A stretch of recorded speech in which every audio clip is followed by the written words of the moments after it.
Hi, I'm Ann Coulter. Welcome to my Substack. I'm interviewing the totally cool cat, Michael Shellenberger. Tonight, I ran into you, Michael, at a Christmas party. Didn't recognize you because you didn't have the beard, and I had no idea you knew Heather, but of course, you'd be at the coolest Christmas party all year. I was just reading up on you. I started following you on Twitter.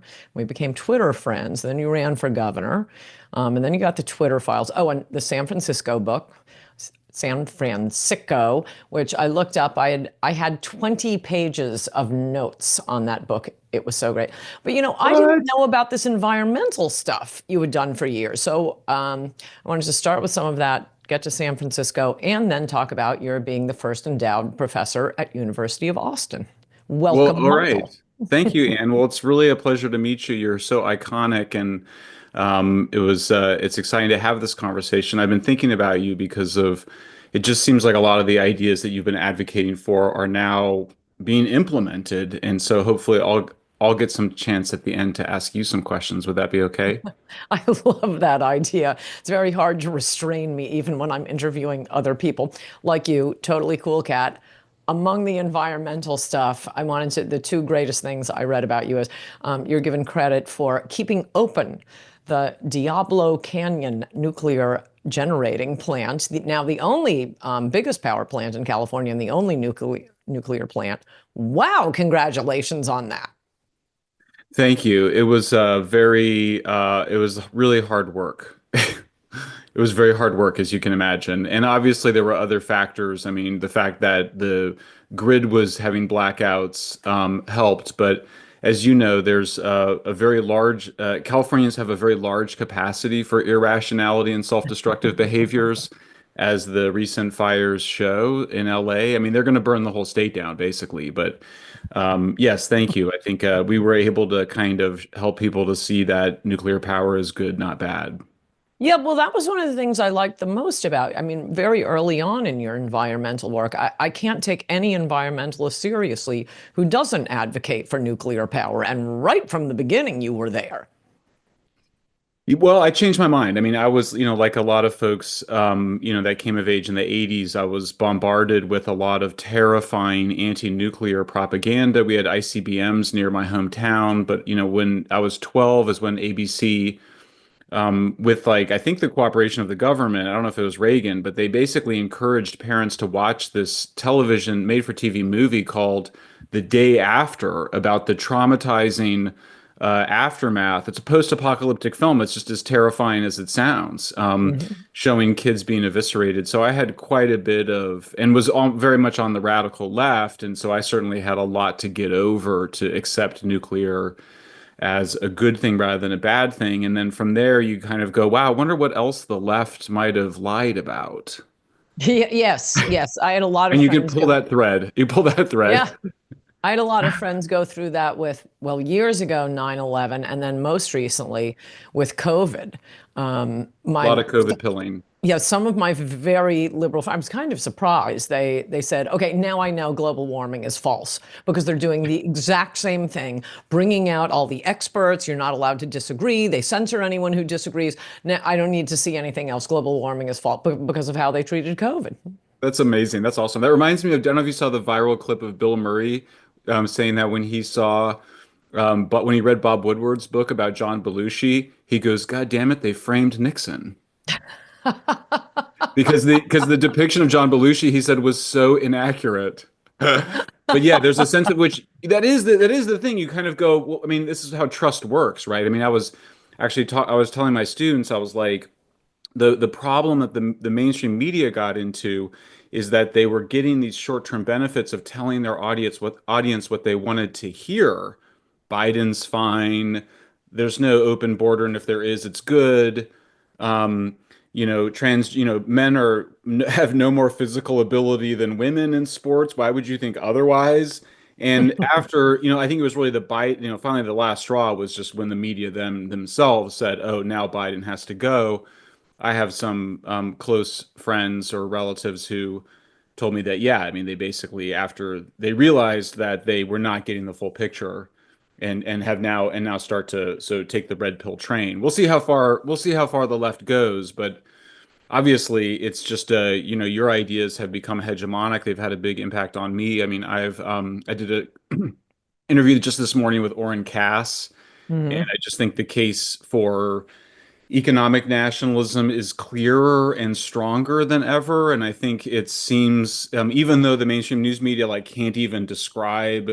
they can't even accurately describe the case. They can't even, that means they can't debunk it because they're not even able to make the case. It's just Yes. orange man bad, post-war globalization era good. Anybody that says otherwise is just crazy and irrational. But I do think you look at someone like Orrin Cass goes on Jon Stewart, and you sort of get these ideas that had been shoved into the corner with the far right, and all of what that meant now becoming, I think, much more mainstream, even if not in the mainstream news media.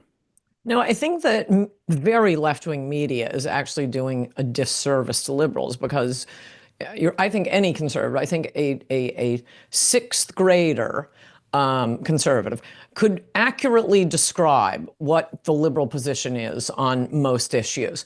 And you're totally right. I don't think liberals could even give our position, which is why they have to constantly call us white supremacists. Right. And that's the end of it. It Right. wasn't only, Biden's senility. You just remind me, another big red pill, which really impressed me, was the J.D. Vance Tim Walz debate. And I do have friends who told me they or their parents totally believed the media story about how Vance was a dork and he was so awkward and he was a loser. And Right. oh, they kept calling him weird, weird, weird. Yeah. And Waltz, oh, he's full of life. It's joy. It's wonderful. And then they see Right. that debate. Yeah. Yeah. So, and I'm curious, where do you, because of course you become famous both because you were sort of this huge influence on Donald Trump. You're sort of famous for, being an early Trump supporter because of him sharing your views of mass migration. And then you had this famous kind of falling out with him and been just this harsh critic sometimes on X. I've always been kind of like, wow. It was always like, wow, the right really throws down when they have a fight. I mean, I always thought the left was rough, but you guys play rough. Um, what is your relationship with the president, and what's your report card so far on how he's doing? Well, complete love from my side. Okay, Uh, I'm ecstatic. I can't believe it. It's Christmas every day. This is the Trump I campaigned for and with. I wrote the book about this is what I wanted the first term. It's unbelievably great. And thank you, liberals, for spending 4 years persecuting him and right. prosecuting him. I don't know if you saw the headline earlier today. Well, this will post in a few days, but the reporting from the Washington Post is Trump just doesn't care. Wow. That's the Trump I wanted. And he's just deporting them no matter what Right, the court orders say, as he should be doing. And they had that headline about, oh, yeah, we accidentally deported that guy from Maryland. Oh, well. right. They're not even there's like it's if anything, it's like the reverse relationship, you Yeah. know. But yeah, there was a sense in that first term where Trump still had that sort of desire to be accepted by the mainstream, but always Yes. sort of had that weird sort of insecure, but kind of weird relationship with the New York Times, and then of course his cabinet was just a mess and all sorts of turnover, which of course contributed to the picture of chaos that I think people wanted to create. I mean, well, anyway, I have a lot of questions for you, but I mean, Well, it one seems thing I like wanted to ask you before we move on too quickly from it, because I remember, I think it was the head of the Sierra Club at some point finally, cried uncle and said, we've got to have nuclear power if you care about the environment. So could you just explain that quickly for any of my viewers who are not familiar with how fantastic nuclear power is for the environment? yeah. All right, so you want like kind of the Schellenberger thumbnail of how to think about nuclear in general? Okay. Hmm. All right. Well, so I just, you may not know, I'm actually a heretic among heretics in the sense that I disagree with the conventional pro-nuclear position, both held by people on the left and the right. Hmm. The nuclear power, and we can talk about weapons too, because it's actually back on the agenda in a really big way. It's super Hmm. important. But in terms of power, we have this perfectly good technology. It's just, we've had it since the 50s. It's these big plants. They use water as the coolant. They're fine. They're actually just better than ever. Operating them is the main event. The technological, the machines are fine, but it's really all about process and about workers and about like protocols. And I mean, I had a friend that works at Diablo Canyon, and her job was to write the handbook of how to run the nuclear plant. And she was writing it. And I was like, "You mean they don't have one already?" And she was like, "No, we just constantly rewrite it so it's in the language of the moment and it's just reflect. And of course, it makes everybody sharper." So that's the nuclear we have, and it works great. There's this idea that we need to have this radically different nuclear technology. The plants have to be a lot smaller. Keep in mind, every time you have a smaller nuclear plant, it's more expensive. It's there, so there's a lot of wishful Why thinking does it in have that to be space. smaller so it doesn't scare soccer moms? Yes. It's a I guessed completely it. irrational reason. It's pure public relations. Now, you can sort of, people have this idea that you'll be able to mass assemble them, but you can already mass manufacture the main component parts of a nuclear power plant as is. There's just, the turbines and the reactor vessels and all these things could be produced. The cost would come down, my point is, with the more that you make them, because it's just machines and pipes Right. and so it's really all about the societal attitude towards it. There's some conservative libertarian opposition to the role of the state because the state is inherently heavily involved in nuclear because it is a dual use technology. But for the most part, that doesn't seem to be like a major obstacle, nor honestly does the environmental community appear to be any more of an obstacle. It's less that the environmental groups have changed their minds because they really haven't. It's more Hmm. that they have lost credibility and become less important. And so Yes. the conventional wisdom now on the left is basically that small advanced nuclear reactors that don't exist are need to be part of the solution.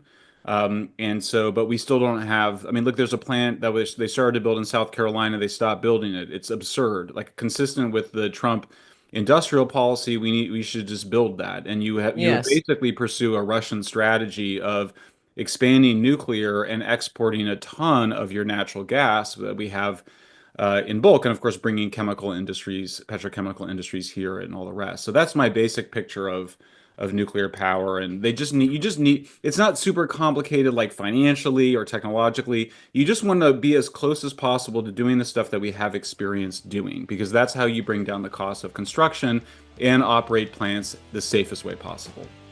You can watch complete episodes of Unsafe with Ann Coulter by subscribing to anncoulter.substack.com. That's anncoulter.substack.com. You can also listen to complete episodes for free at Ricochet.com. Choose Unsafe from the pull-down menu at the top of the page. That's Ricochet.com, your home for civil center right conversation on the web.